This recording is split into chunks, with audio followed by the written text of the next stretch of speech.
गोंदवले दहिवडी रस्त्यावर निकृष्ट दर्जाचे काम ठेकेदार व अधिकाऱ्यांवर कारवाईची जोरदार मागणी। पाया मजबूत करण्याऐवजी ठेकेदारानं चक्क डांबरी रस्त्यावर मुरुम ओतून काम पूर्ण केलं। या ठिकाणी डांबरी सडक न उकरता हे काम केल्यामुळे काम निकृष्ट झाल्याचा आरोप ग्रामस्थांनी केलाय। पाहूया सविस्तर बातमी। गोंदवले दहिवडी रस्त्यावर सुरू असलेल्या पुलाचं रुंदीकरण व उंची वाढवण्याचं काम निकृष्ट दर्जाचं होत असल्याचं उघड झालं आहे। शासनानं घालून दिलेल्या नियमांची उघडपणे पायमल्ली करून ठेकेदारानं हे काम उरकलं असून संबंधित अधिकाऱ्यांनी देखील डोळेझाक केल्याचा आरोप स्थानिक ग्रामस्थांनी केला आहे।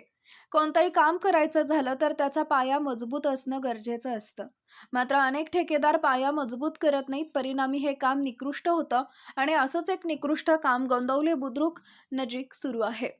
पत्रकारांनी या कामाचे फोटो व व्हिडिओ सार्वजनिक बांधकाम विभागाच्या अधिकाऱ्यांना दाखवून वस्तुस्थिती मांडली, तरी सुद्धा संबंधित अधिकाऱ्यांनी प्रत्यक्ष पाहणीस टाळाटाळ केली असल्याचं वृत्त आहे। यामुळे नागरिकांमध्ये संतापाची लाट उसळली आहे।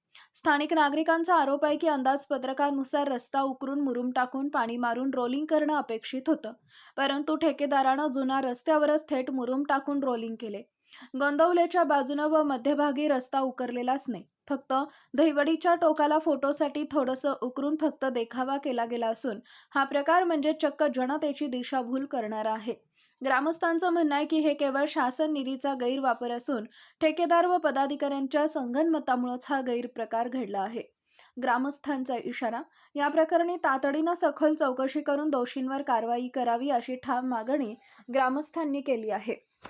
अन्यथा लोकशाही मार्गानं आंदोलन छेडण्याचा इशारा त्यांनी दिलाय। तसेच रस्त्याच्या निकृष्ट कामामुळे भविष्यात अपघात होऊन जीवितहानी होण्याची शक्यता नाकारता येत नाही, असा इशाराही ग्रामस्थांनी दिला आहे।